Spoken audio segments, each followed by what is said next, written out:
Hello, everyone, and welcome to the Evolve with Emily show. I am your host, Emily Hayden, and today we are going to talk all about headaches, migraines, hormone imbalances, a little on gut health, and also autoimmunity. Now, to do that, I've brought on Dr. Meg Mill, who's a functional medicine practitioner, bestselling author, podcast host, and speaker.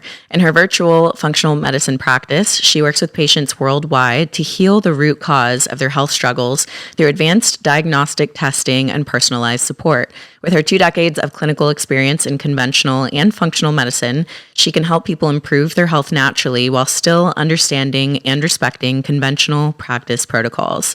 She has been seen in national publications and on media such as Fox News Channel, ABC, NBC, CBS, CNN, Reader's Digest, Health Magazine, and Life and Style, as well as several other national publications. So without further ado, I'm really honored to introduce to you guys Dr. Meg Mill. Welcome to the show. Hello, thank you so much for having me. Of course. So I am really excited to dive in because, as I shared briefly before we started recording, I've been on my own hormone health journey. I come from the background of being a bodybuilder, competitor. I dieted really harshly and strictly for a very long time, and it did have an effect on my hormones, and, keeping those in check was quite the struggle for me. I realized that a mistake that I made was I thought that I was getting a comprehensive hormone panel done when I went to get my blood work done. And what I really came to find out was that I wasn't getting a comprehensive panel done. I was only testing, I guess, the very surface level things that my doctor suggested I tested. So I'm really excited to just dive in today. And I think where I'd like to start is just starting with maybe what are some telltale signs, or maybe what are a few symptoms that people could be experiencing that would kind of raise some red flags to say, hey, you might want to think about getting your hormones checked. Yeah, so there's a whole slew of things. And really what we want to do is look into different hormonal imbalances. Okay. But a lot of times, so I guess I would say often a common one is estrogen dominance. And so we see with estrogen dominance, we see like PMS, breast tenderness. You can get those hormonal migraines if you're having heavy bleeding. Just feel like, exhaustion, feel like you're on that emotional roller coaster. I often hear people say, I only have one good week out of the month, where you're like, okay, you've had your period, you feel good. And then each week you start feeling like worse and worse and worse till it accumulates, like right before you get your period. And then you go through this cycle again. So if you kind of feel like you're on this monthly roller coaster where you're up and down and you feel moody or you feel different things happening through the month, most likely that is a hormonal imbalance. The thing is that we're so connected. And I think that's where in functional medicine, we're looking at all these connections, because you could have, other symptoms that you may not even be thinking of that can also be hormonal imbalance that you're like, you wouldn't actually like associate. But I do think particularly if you're feeling like that monthly, like your moods and the way you feel depend on your cycle, there's definitely a hormonal component. That is something that I wish I had heard years ago, because I believe many others, just thought that that's what being a woman was, and that's what having a cycle was. And I feel like a lot of these symptoms are normalized as, oh, it's just normal because I'm on my cycle or I'm having my period. So for people listening who are saying, wait, hold on, that's me. What is our cycle? And I hate to use the word like supposed to look like, but if that's not normal, how could we experience, like, what is the potential of going throughout life with healthy hormones in check? What does that look like if currently right now I'm experiencing those highs and lows, the exhaustion, and I really only feel good for 1 week out of the month? Yeah, so I think for sure, definitely the first thing is you get your energy back. So a lot of us are living in this tired state where we feel like depleted all the time, or you either feel exhausted or tired and wired, that combination.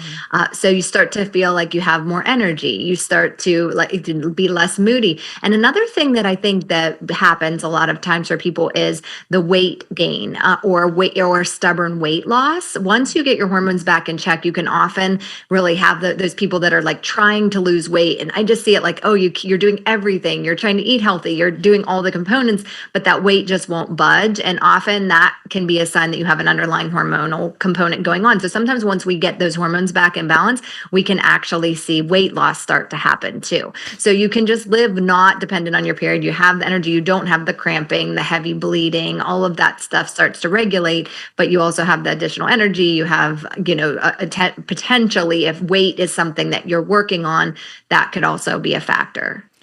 And as someone who works worldwide with people virtually, what is like one of the first steps to starting to work with somebody? It says that you do advanced diagnostic testing.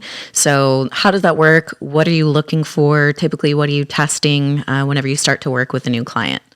Yeah, so I always say test, don't guess when it comes to hormones, because one of the things you have to be really careful about, and I see all the time, is people coming to me saying, well, I started DIM because I think I'm estrogen dominant. Well, when you're looking at your estrogen, you could be making a lot of estrogen, but you actually could have low estrogen levels, but you actually just also have very low progesterone levels and you don't have a good balance.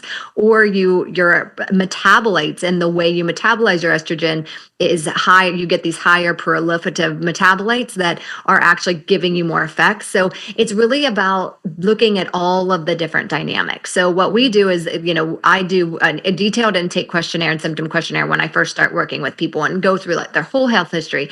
And then we start with the testing and we create a plan, but we look at you want to look at. So I want to just take a step back actually and start to say, so, there's a hormonal axis in our body. So we have the hypothalamus, then we have the pituitary, then we have the adrenals, the thyroid, and then actually your sex hormones, which are your estrogen, your progesterone, your testosterone, are at the bottom of that axis. So sometimes we need to actually take a step up backwards and we need to start with potentially your adrenals. So, if you're having a lot of stress in your life and your cortisol is through the roof, then you could actually be getting what we call progesterone steal, where some of these pathways you need to use the same pathways to make different hormones. So let's say your cortisol is really high, then you may not be making enough progesterone simply because your body's like, let's say stealing. I'm using air quotes for stealing because it's a little more complicated than that. But like you're stealing the progesterone because the cortisol pathway is a stronger pathway. We need that first. So sometimes when I do testing, we look at your cortisol, we look at your melatonin, we look at your DHA, we look at testosterone, we look at, progesterone, estrogen, metabolites, because again, it's all of the combination of these. So after we have the adrenals, then we have the thyroid. So if you have if your thyroid's not optimal, that can also be playing a role. And then, we go down. So it's really, there's two components. There's one looking at the layers of the hormonal axis and how they all work together. And then once we get down to those sex hormones, to make sure they're really in balance. Balance is really the key. So we want to make sure if your estrogen is going down, it's processed in the liver. So we need it like phase 1 and phase 2 detoxification of estrogen are happening in the liver. So we need to make sure your liver's healthy, that we're getting it down the right pathway. So I do, like you mentioned earlier, saying you were just getting the basic panels. And I see that happen. Like people would just get an estradiol and you'll say, okay, my estradiol is fine. That's the blood. That's what you're going to get in the blood draw. But you may have a fine estradiol level, but you may have metabolites that are really causing havoc on your body and no one is ever looking at them. So make sure you're getting them checked. Yeah. And I just have to add, for people who haven't listened to my previous podcasts on my own hormone journey, is I would have doctors look at me and tell me, well, your levels here are fine, and be, one or two things. And so I would think in my head, am I crazy? Like, am I crazy? Because I feel so off. I don't feel good. I don't feel like a young, and at that time, upper 20s. I don't feel like a young upper 20 individual. Like I feel old. Like, is this what getting older is? And I'm like in my 20s saying all of this, right? So I just want to encourage people listening to trust yourself. If you feel like things are off, you feel like, just something is not right on the inside of your body, to just keep going. Go to the next doctor, get a second opinion, make sure you're getting a comprehensive panel done, because you are usually right. Your gut instinct is usually right. You may not know what, but if you feel that something is off, it probably is. So I kind of want to go back to what you were saying about adrenal fatigue and having, an overwhelming amount of stress. What are some signs or symptoms that people could potentially have adrenal fatigue or maybe overly stressed? And then in addition to that, what are some things that people can do to start to reduce stress in their lives? Okay, so you want to look at the adrenals. There's phases of adrenal fatigue. So what starts to happen is that once our bodies are under a lot of stress, we start producing more cortisol. So we have two nervous systems. We have a parasympathetic nervous system and a sympathetic nervous system. And the parasympathetic, think of rest and digest, and the sympathetic, think of fight or flight. And so we want to live in this rest and digest all the time, but we're often in this fight and flight where we're intended to live in the rest and digest and go to the fight and flight when necessary, and then head back into the rest and digest and live there. But often a lot of us are hanging out in this fight or flight, and that's where we're staying most of the time. And so you want to be able to bring your body back into that place. So we can use breath, actually. So sometimes I just it's such a simple thing. We breathe every day, but sometimes I tell people, just even when you're not feeling stressed, take a minute or two out of your day and just really do those deep breathing. You can do box breathing. You can do vagal breathing. Just really do that deep breathing in order to bring yourself back into that parasympathetic nervous system. I'm a huge believer in breath work, and sometimes breath work can feel really overwhelming when you hear the term. But like you mentioned, it can simply just be you taking some intentional time out of the day to breathe. There's actually this app that I just downloaded the other day, and it's called One Sec, just one and then SEC, Sec. And you can link different apps to it. And what it does is I linked my Instagram to it. And so now anytime that I open my Instagram account, it has a breathing prompt. That's the word I was looking for, prompt. It has a breathing prompt. So it has from the screen, it kind of builds up to the top, and that's you breathing in.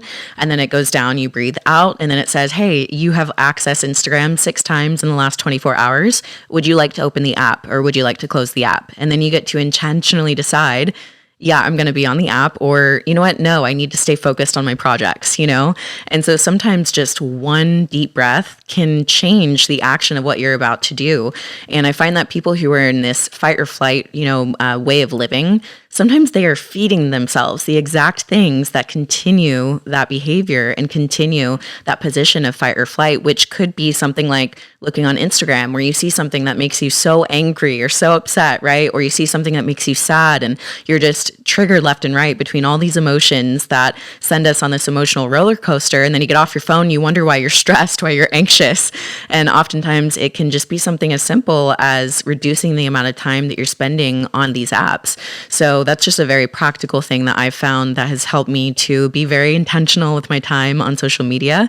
Because if I'm not creating or putting something good out there or intentional about what I'm consuming, I can find myself wrapped up in that very quickly, and it can become something that keeps me in that fight or flight.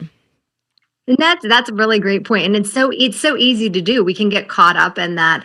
So, and if you just get swept away with your day and what you're doing, it just happens and it brings you along. And there's a quote that says 90% of the thoughts that we think are the same thoughts we thought yesterday.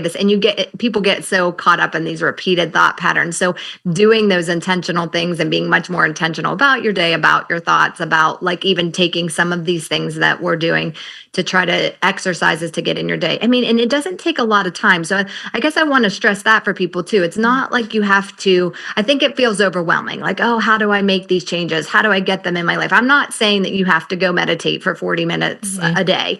You don't have to do things that are huge, but you just take those get the app or take a few minutes out of your day and set a timer or listen. Even a lot of our watches will say stop and breathe, and just kind of get some of those things in where you're trying. And even another thing I tell people is just do one something for yourself every day. So just think of whether it's something big, whether it's something small, just like do something for you that makes you feel good, that makes you feel calm. And those are all ways to just really calm that nervous system down. The other aspect that I also want to mention when it comes to stress is that stress, we are all thinking about this type of stress, but stress can also be like biological, it can be physical, it can be environmental.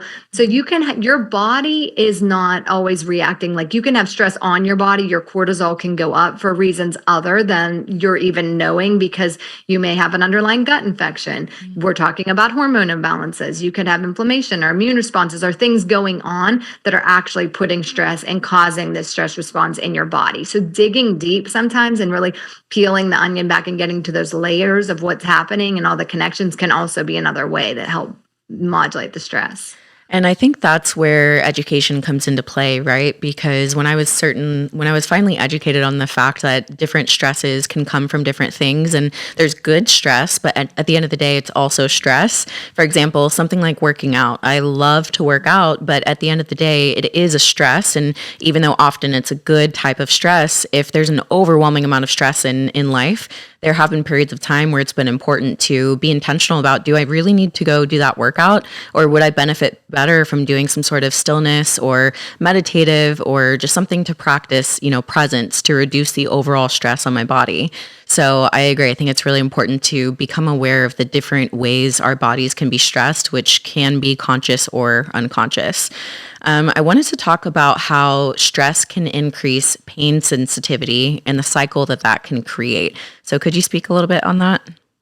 Yeah, so as we said, there are different stressors on the body, and it's interesting because pain is an independent stressor. So, you're actually stressing your body when it's stressing your body because you're in pain. And when that happens, your cortisol is going up again.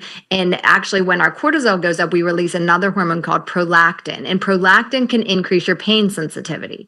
So when people have things like chronic migraines or headaches or, chronic pain of some sort, you're actually getting this pattern where you're almost, I call it the chain of pain, because we're getting the pain that's putting stress on our body, which is increasing pain sensitivity, which causes more stress, and you just get stuck in this cycle. And so that's what we really need to break the cycle. So we do those things that are calming. We put all these pieces together to get things, sometimes I will even supplement people until they can get back to, we want to get back to baseline. Like it really, in the end, is about bringing your body there, really learning how to get your body back in the parasympathetic nervous system. Sometimes as a bridge, people are so far out of that place that we can use some supplements and different things depending on whether your cortisol is high, whether after a while of your cortisol being high, your body gets burnt out. And then that's when we get the drop in cortisol. So we get like adrenal fatigue. I guess you asked me that and we kind of got into other things. But so when you're high cortisol, you're most likely more feeling like that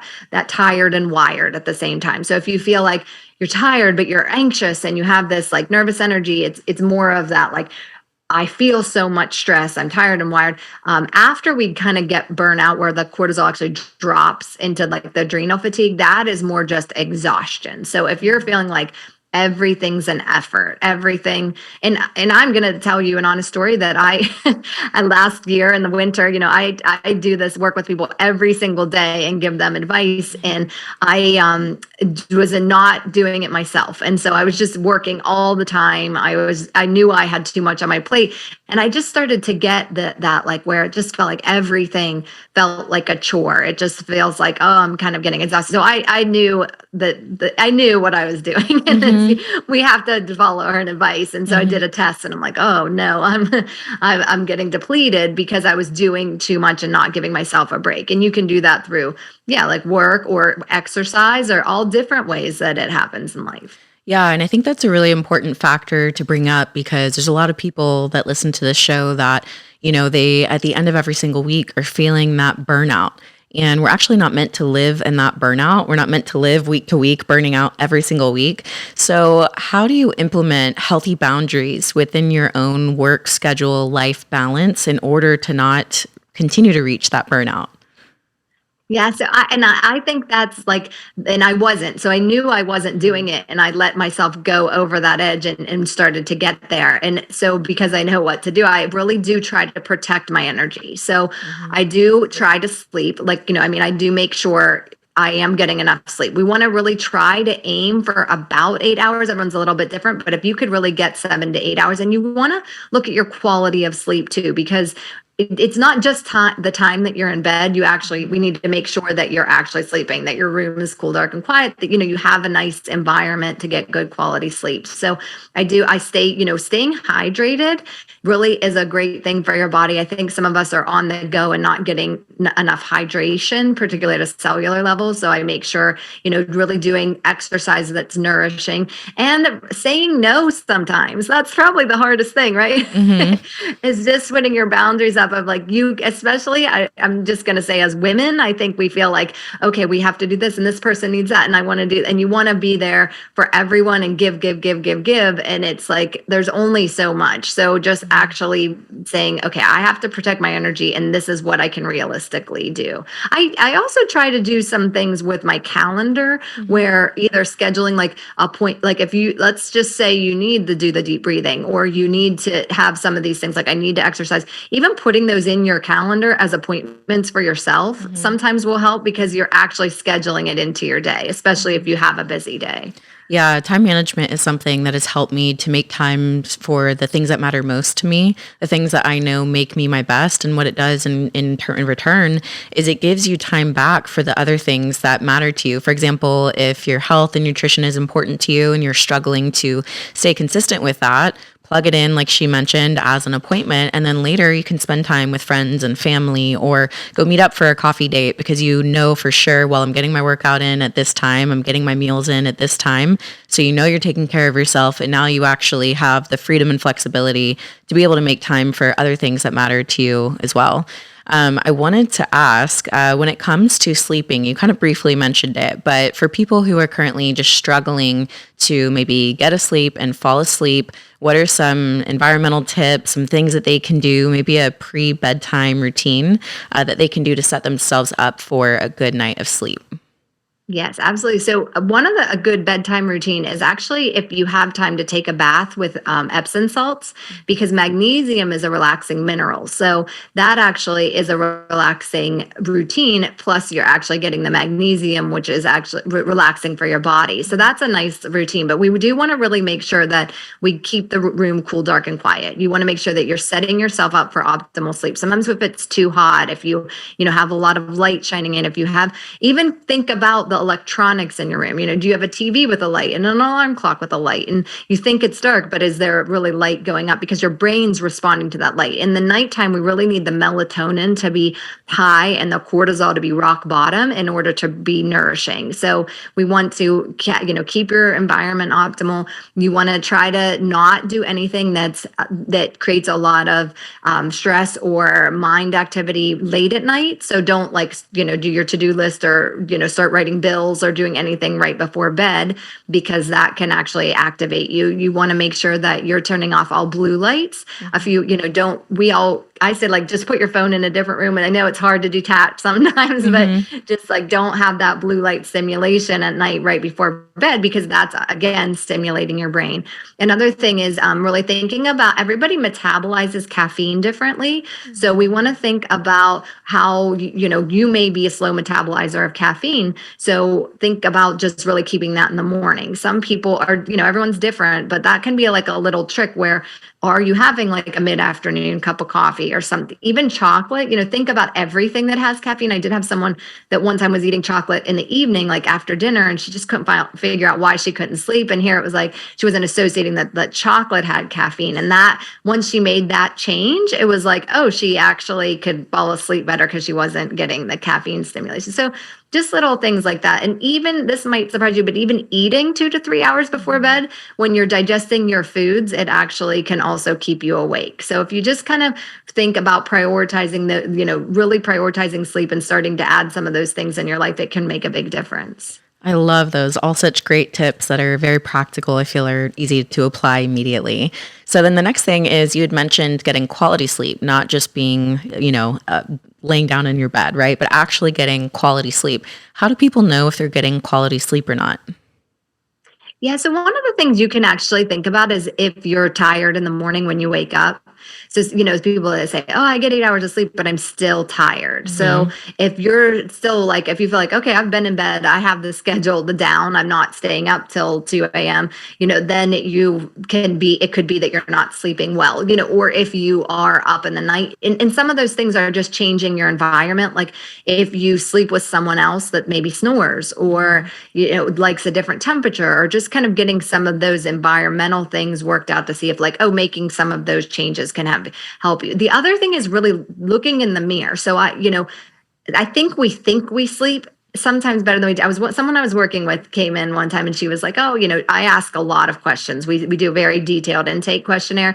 And on her questionnaire, it was like she slept good, she sleeps these men. And then when we were going through and talking, and I was getting into that, she was like, "Oh, well, I mean, one night a week I stay up basically she would stay up almost all night once a week to get everything done." And so Oh, here wow. she was not sleeping well at all. She was thinking like, most nights I sleep, so it's fine. But then if one night a week you're almost, you're not going to bed till 3 a.m. because you're doing catch up, that's going to affect you the rest of the week. So once she really saw that, had sort of the light shined on that, she was like, "Oh, wow, I didn't even realize I would." It was almost like such a routine that she didn't even realize she was doing it. Mhm. It was just like, "Oh, I just need to catch up." So I think when you really look at your life and your situations, are you actually prioritizing sleep? And so some of those things, just really thinking about it, you can, there's a lot of even sleep questionnaires online where you can say, like, oh, they'll ask questions and see if you're, what quality you really get. But I think that's just a good place to start. You guys know I talk about it all the time, but getting a full night of sleep is essential when you're working towards optimizing your overall health. Cured Nutrition's Sleep Bundle, which combines their best-selling Zen and most potent CBN, is the answer to ensuring you get that full night of sleep every single night. Zen is a blend of functional mushrooms, cannabinoids, adaptogens, while CBN is a lesser-known cannabinoid found in the hemp plant. These supplements were designed to support the two most critical stages of your body's natural sleep cycle: REM sleep and non-REM sleep, deep sleep. Cured Nutrition CBN oil contains 30 milligrams of CBD and 5 milligrams of CBN. Together, the CBD and CBN create a synergistic whole body effect. When it starts to kick in, you'll notice every inch of your body soften into a deeper state of relaxation, as if you're laying beneath the comfort of a weighted blanket. Once you're asleep, Zen is there to ensure that your body is successfully cycling out of non-REM, deep sleep, into REM, and back again. Some people can't fall asleep, others can't stay asleep. And then there's those that fall asleep and stay asleep, but still struggle to spend enough time in each sleep stage. No matter what is keeping you from true rest and restoration, this sleep bundle is your solution. Think of it as a 1-2 punch for the body and brain reset. I personally have used this sleep bundle and it has just totally impacted my sleep. And it's one of those things where once you start taking it, you realize, wow, I actually have not been getting the deep and restful sleep. So even those of you that are laying down at night and you don't have sleep trouble, so to speak, but you find yourself groggy, not feeling fully rested, having trouble with your recovery when it comes to your training, you may want to look at the quality of sleep that you're getting. Right now, Cured is extending an exclusive offer to you, my listeners, and you can grab the Zen and CBN in the sleep bundle at my link, curednutrition.com/Emily Hayden, and using coupon code Emily Hayden at checkout. That's CURED nutrition.com/Emily Hayden and coupon code Emily Hayden at checkout to save an extra 20%. Yeah, and I know for myself that quality sleep is actually essential to my mental health because I've noticed that when I'm not getting quality sleep, I'm exhausted. I'm so much easier to get discouraged. Like I will feel discouraged and then all of a sudden everything feels heavier and maybe more negative than it would if I had just gotten a good night's sleep. So it's pretty important for me to always make sure I get that quality sleep in. I want to shift gears a little bit. So, sometimes with hormonal imbalances, things that people can experience are migraines and headaches. And we hear the people all the time that are like, oh, I just have migraines. And they have just accepted that this is the way that they live their life because they haven't gotten true healing from the migraines and the headaches. They've just accepted it. So, can you speak a little bit about the migraines and headaches and maybe what may be causing it, and also paint a picture for people of how they could be living their life if they were to get to the root cause of the migraines and the headaches? Yes, absolutely. I'm so passionate about this because I think it's really one of the big things with the conventional Western medicine that we're often just treating headaches with medicines that cover the pain and never really addressing why people are getting the headaches. And so once we get those things figured out, I see these amazing transformations of people no longer even having to live with that. So if Wow. we're looking at that from a hormonal component, we want the two most common reasons that people get the hormonal migraines are estrogen dominance and a rapid change in hormones. So that often happens. These are particularly when there's a hormonal component. I think if you get a migraine like the week before your period or when you're ovulating, those are two common times. They can happen at other times, but a lot of people get in those in that cycle. And what then we want to do is we want to go and we want to look at, like I said, the estrogen. We want to look at your estrogen metabolism, and see what, how you're metabolizing your estrogen. Are you getting these strong metabolites? Are you able to clear? We want to use with estrogen, we want to use it and then lose it. We want to have enough that it supports our body, and then we want it to be able to get out of our body. And there's a lot of different pathways. So the other thing we want to look at then is where your progesterone is in relation to that, because is it really an estrogen issue or is it progesterone issue? So really getting that balance of hormones is key there. And something you can just do, because I know then, in order to get this testing, you do have to see a functional practitioner. But you can start to really look at your estrogen exposure right now, because the other thing we don't all realize is that we're exposed to estrogens all the time. So we have it in our plastic, like a BPA. And you actually, with plastic, a lot of times people are even eating out of plastic containers and then dishwashing them or putting them in the microwave, which actually then decomposes that structure and leaches it in even more into our foods. And so you could be getting, ingesting some of that BPA. Oh, wow. So just even making that simple switch, say like, I'm going to throw away all. One time, my family was like so mad. Years ago, I just took every plastic container out of the kitchen and threw them all away and put glass container. And now we just use glass containers. It's really not, those can go in the dishwasher. It's fine. So just making some of those simple switches, we want to and things like the skin is a giant mouth. So we want to look at our beauty products. We want to look at our shampoos and conditioners. We want to look at our cleaning products. All of those things compiled put more estrogen on our body. So if you start to look for the word xenoestrogen and start to eliminate some of those from your life, that's just a great place to start. And just do one at a time. You don't have to, it can be expensive to go and buy all new products, but like when you finish your next makeup product or your hair product, then, replace it with something that doesn't have a xenoestrogen in it. And so people can just look at the back of any product that they're consuming, whether it's a makeup product or one of their, food containers, and they'll see that ingredient on the list. Is that how to identify it? Yeah. So the BPA is what you're looking for in the plastics. Okay. That is the component. The products are a little harder because there's a lot of products that we don't really know what they are. So you can actually search xenoestrogen. But actually, what you should just do is go to the EWG.org has a site called Skin Deep. Okay. And they rate every product. So you can go like all beauty products, sunscreens, anything like that. You can just go to that Skin Deep site and see where your product rates. So, if you have a product and it's like an 8 or a 9, switch it out. Find something that's like a 1 or a 2, and then okay, that's safe. Yeah, and that seems like such an easy way to start to kind of detox yourself from unnecessary estrogens that we're consuming through our everyday products. Do you normally go through that kind of detoxification process with your clients as they come in?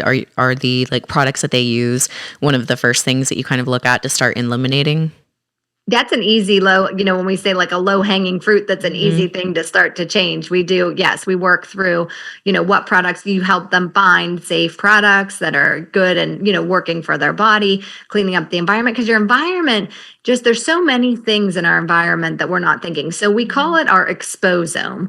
That's everything, all of the toxins basically that we're exposed to. And everybody has a different exposome and everyone has a different way we metabolize. So you and I could be exposed to the exact same toxic load, and you may be processing it fine. You may methylate well. You may have a good level of glutathione. You may have like everything is just working really well in your body, and I may not be. And I have an autoimmune disorder, and I, get migraines or have gut issues, or like there's all these things that I may be suffering because I'm not being able, because of my genetics, to process it the same way. And each one of us are unique. The good thing is we know how to get around those things. We can reduce our toxic load. We can optimize our detoxification processes. It's just you have to know how to do it. And I think that's where that's where it can feel overwhelming of like, where do I even start? So I think that's just a place that's an easy place to start to really look at. There's a lot of resources out there.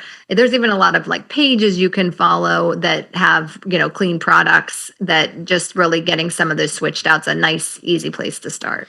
And what about foods? I know foods can trigger different responses in different people, but have you found some common foods that happen to trigger migraines and headaches that people may want to test out with themselves to see if it's affecting them? Yeah, so we know there are certain food groups that really affect migraines and headaches, and then there's also food sensitivity. So things like histamines, and so think of histamines like fermented foods and things like that. That is actually there's been a lot on fermented foods and adding those, because fermented foods can be good for their prebiotic foods, so they can actually be good for people for the microbiome and things like that. However, that's where it's tricky, because if you're someone who gets headaches and migraines, there might not be your friend, because the way we process histamine is different, and if you're not able to process the histamine well, then you may be getting this effect. So histamine foods, tyramine containing foods, think of like aged meat and cheeses. We have nitrates, which are things like hot dogs and things like those foods. MSG is in a lot of prepared foods.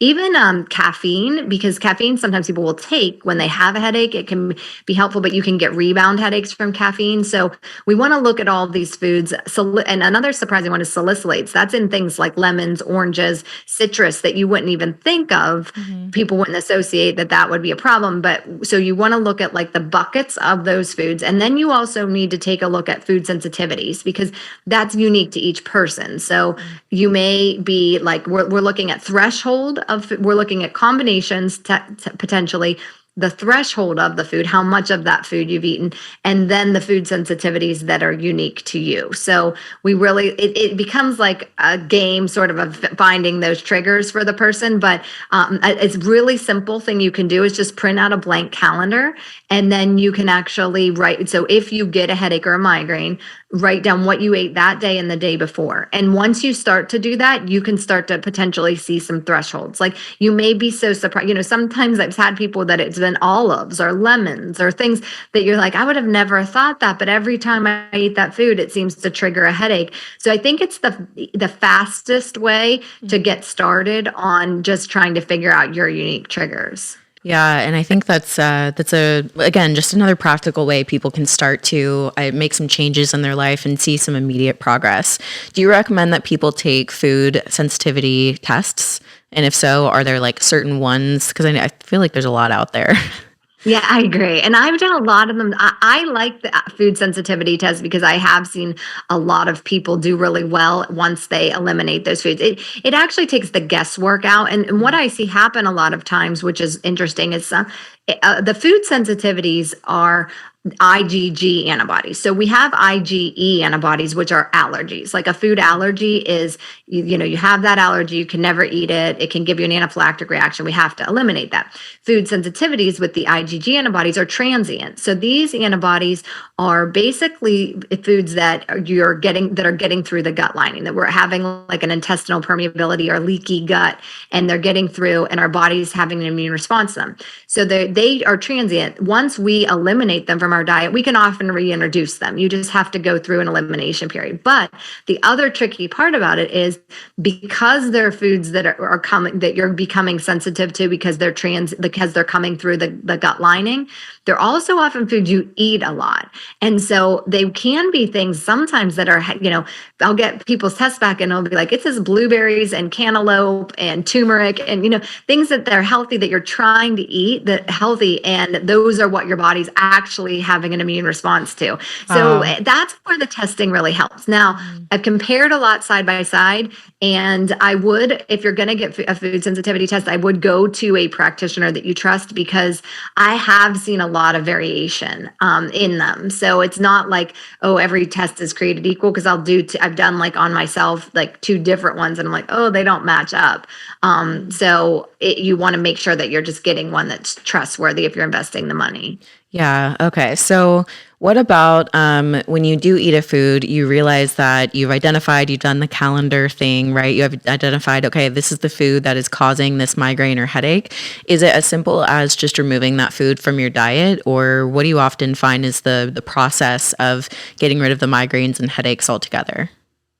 So really for the migraines and headaches, we connect the dots. So we want to look at, we want to look at your food triggers. We want to look at your stress levels, your cortisol levels. We want to look at your hormone levels. We want to look at your toxin exposure. We want to see if you have any sometimes even underlying gut issues, because that is creating an inflammatory response can be a factor. So what we do is we really look at all of those things and we connect the dots. We also make sure you're getting the right nutrients.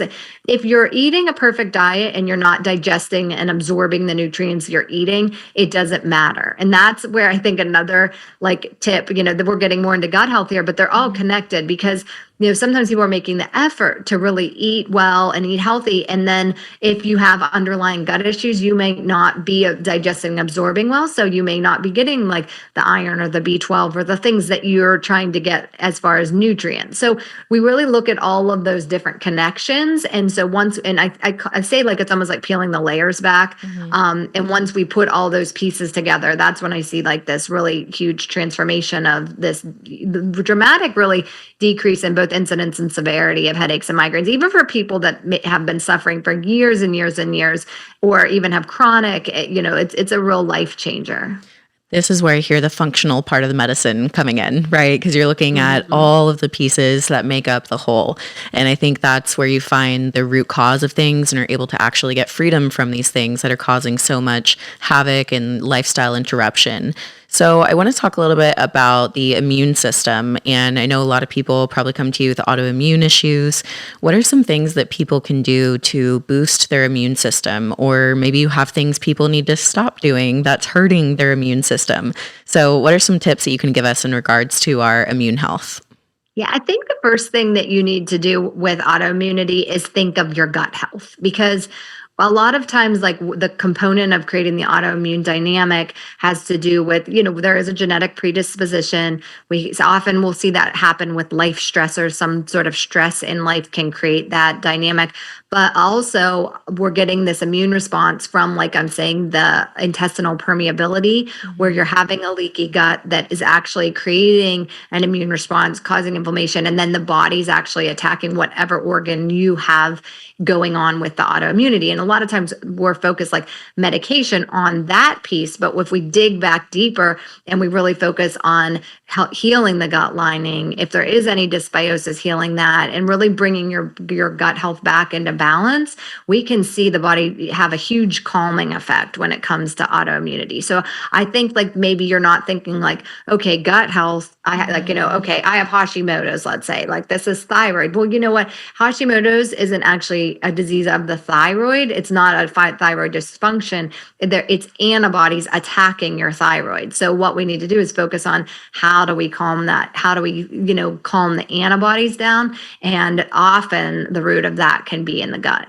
Wow, that's mind blowing. And I think it just kind of goes to show you how everything in your body is interconnected, right? Because I know that even things like anxiety and depression can often root back to the gut. So I think, do you ever have clients that are coming with those symptoms, right? They feel they have anxiety disorder or they have a depression. And if so, how has that linked back to their gut, or what kind of progress have you seen as a result of working on their gut health?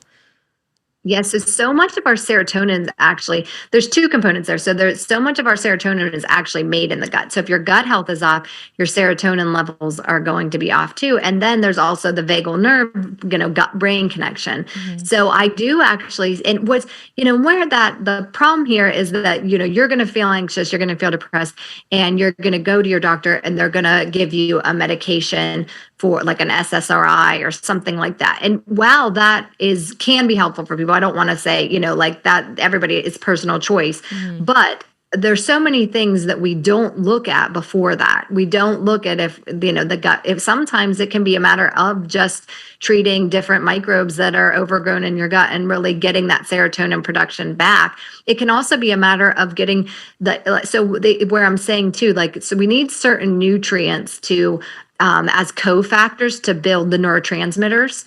And so sometimes if we're not absorbing those nutrients, so for example, like B6, we need in order to create serotonin. That's one of the building blocks. And sometimes when we're not getting those things, then we're not creating the neurotransmitter as well. So even healing the gut, getting absorption better, getting the right nutrients can make such a difference for people. Wow. And then looking at going back, then bringing that adrenal axis in there and getting the body calm and putting some of those practices in can also be so helpful. Wow. It's just bringing to my mind the fact that I feel like right now we're in this like mental health crisis. And I just know that there's a lot of people that are going and they're not getting this kind of information, and they're not even becoming aware to the fact that it may not be just that they're experiencing anxiety because of their environmental reasons or whatever, but there actually could be deeper rooted causes here. So I'm really glad to have you to help get this information out. I thought of something earlier in the show and I kind of forgot about it. So we're going to switch gears a little bit. I want to bring it up because I wanted your opinion on a practice that I do kind of daily. But I do cold plunging, and cold plunging can be amazing for reducing inflammation, reducing stress, reducing the cortisol. It's a healthy way to allow your body to go into that fight or flight mode. You learn cognitively, mentally how to handle it in a productive and positive way. And it has really impacted my life in a positive way. I've found in other stressful situations, I'm able to breathe through it and respond better. So I just kind of wanted to know, do you have any experience with cold plunging? Do you have any opinion on it? What are your just open thoughts on cold plunging and cold water exposure? Yeah, I think it's a great practice. If it's working for you, because like that's what you're saying, you're learning how to deal with that stress response. So stress response is like, we do need some stress responses for our body. And that's why like exercise is good. The cold plunging is good. You want to have those stress responses so your body can handle stress, so it knows what to do. So, the energy, we need energy. So there's value of it. It's more of the fact when we are living in it all the time and it's always there wreaking havoc. So actually being able to modulate that, and that is it's more extreme because you're going into, there's a physiological aspect, but it's the same kind of concept as we were even talking about when we were talking about like deep breathing or doing things where you're able, because you're in that stress response and you're able to get through it, that you're able to bring it back into your life when you're having stress. So that, I think that I'm for it. Yeah. Okay. Awesome. Because I know it's kind of a newer thing that I feel like is gaining more traction. I believe probably because of social media, because it's been around for a very long time. Yes. But I just, getting your opinion on it, I think was interesting. And then I think the last thing I kind of wanted to touch on was we had talked about people utilizing caffeine in regards to headaches and migraines. But what I see, and I've definitely done it in my own life too, is just an overuse of caffeine. So what kind of effect could an overuse of caffeine have on somebody's hormones, their, migraines, headaches, their health internally, maybe even their gut health? Like, what does it affect when we overconsume caffeine?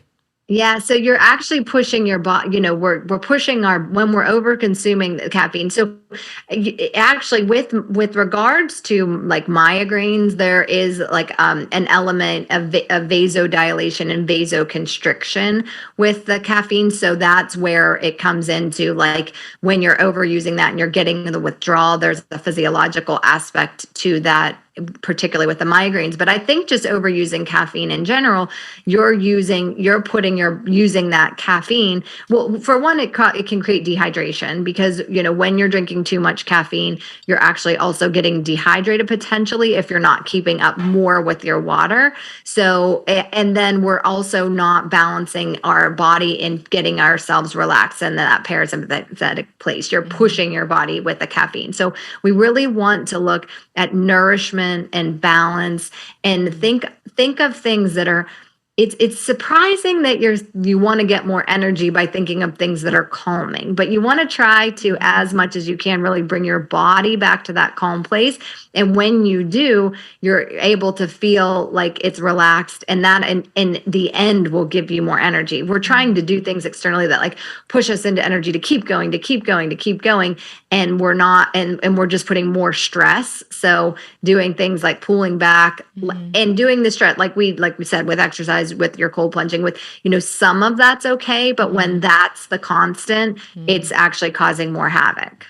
And then I know that I said that was the last thing, but there is one thing that we didn't touch on that I'm curious if you have opinions or thoughts on. But another substance that I think people use pretty often is alcohol. So how could alcohol play a role in our hormone health, and how detrimental is it to us? Is it something we should be cutting out? Is it something that we can enjoy without really affecting our hormones and our gut health? What are just your thoughts on alcohol and the consumption of it? Yeah, it's funny. I actually have a podcast called A Little Bit Healthier, and last week, that was what the episode was about. It was called Sexy Sobriety. So it was Cool. exactly the. So you can listen to that. It was a story. Yeah, I'll link that. I'll link that down below for all the listeners. Okay. Yeah. Yes.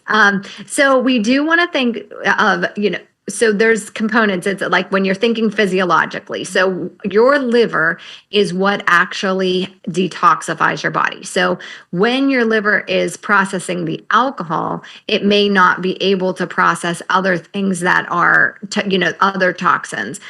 And the other thing is whenever so your liver processes toxins, and then it goes out into bile. It's the toxins and your estrogen both bind in bile. So bile in the gut is what actually conjugates estrogen and toxins and pulls them out of the body. So we need good bile flow. So when things start to happen with our liver health, it can get, the bile can get sludgy. The liver is trying to process the alcohol and not, detoxifying as well. So there's all these things. Now, I'm not saying you can't ever have a drink. I think it's just a matter of really being like drinking in moderation and not going over, not doing it on a regular basis. But you do want to, I guess when you're thinking about it in general, you want to think about all of the connections. And every single time we put something in our body, every time we, eat something, take a drink of something, put something on our skin, it's affecting your body either in a positive or negative way. So you have to really think about what those things are going, what's going into your body. And too much of something like alcohol can really compromise the effectiveness of what your liver is intended to do. Yeah. Is that a good answer? It is. Yes. Going really too technical, but kind of getting that. I think it's good. And I know for myself in my own journey, as I've gone down my own journey of self-love, the more that I have really just valued and appreciated myself and appreciated this one body that I get to walk this earth in, the more that I make these conscious decisions of if I am going to have a drink and enjoy a delicious drink with my girlfriends at dinner or something, then I do it really consciously and intentionally. But in converse to that, if I were to go out and just, have a bunch of drinks like I used to do in college, I don't do that. I choose not to do that anymore. I just choose to be conscious because I have a different level of love and respect for my body, for what it does for me, and for wanting to keep things in optimal ranges. So I I love your feedback on that. I think it's so important to be conscious in your decisions and just be educated in what you're doing, because the more that you are educated, the more you can really make those decisions. And for myself, I just realized that I actually love my mornings. I love feeling alive and alert. I don't like feeling sluggish or down.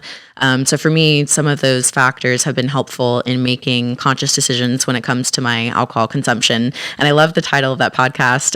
What was it? Sexy Sobriety? Sexy Sobriety, yes. Because it can be good. It doesn't have to be like you're the person that's not drinking at the party. Yeah. You can embrace it. And like you're saying, be conscious about doing it. I think like to transition, you made a good point because I think that happens a lot when it comes with food too. So if you're really conscious about what you're eating, and if you're going to have that piece of chocolate cake because, you're at a birthday and it, looks delicious, then you're having the piece of chocolate cake because you're intentionally eating it. I think we eat so often unintentionally or to fill voids or all of these different reasons. And then you're not being intentional. And then you're getting, dysregulated blood sugar, which is, again, we'll bring it back to hormones affecting your hormones. Like all these things are connected.